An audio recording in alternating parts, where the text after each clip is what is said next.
Okay, the last part of question 9 here. What we want to do here is we want to prove that CB, that this line CB here equals AB. And to do that, we need to show that if we want to show two lines are equal, we need two angles that are equal. So if that's 63 on this side, we have to figure out why this must be 63 here. And, well, it's an easy one. It's the angles in a triangle. So all we do is go 180 minus the other angles, and we get 63 degrees. And put the recent angles sum in a triangle ABC. Okay. And why now can we say AB is equal to AC? Because we have sides opposite equal angles. And that's it. Let's start the next question, which is a question with proportionality. Now they give us we have triangles in the diagram, but the big thing that we're given is that FE is parallel to GB, the DE is parallel to DC, and that the ratio AF over FG is 3 to 1. So I wrote 3x and 1x. And if I know that this is 3 to 1, then I know AE to EB is 3 to 1. I write 3y and y there so I can see the ratios the same. I don't know the lengths, but I know the ratios 3 to 1. Why? The proportionality theorem.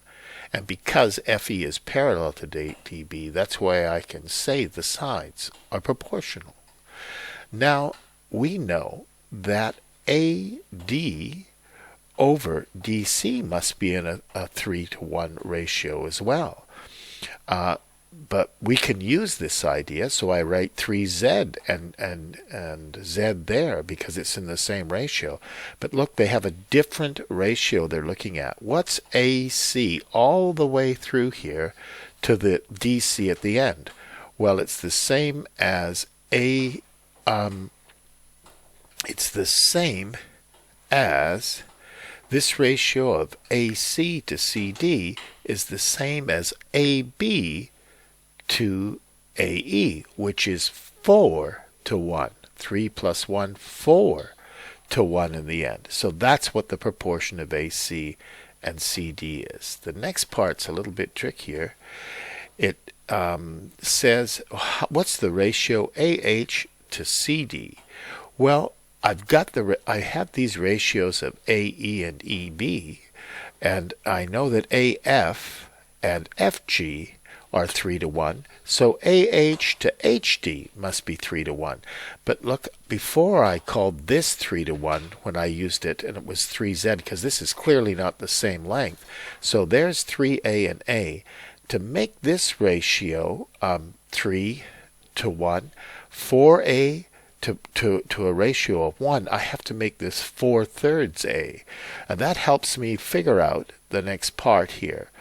I know that AD over CD equals this ratio of 4A over 4/3 A. It's in a ratio of 3 to 1 because that's the proportionality theorem.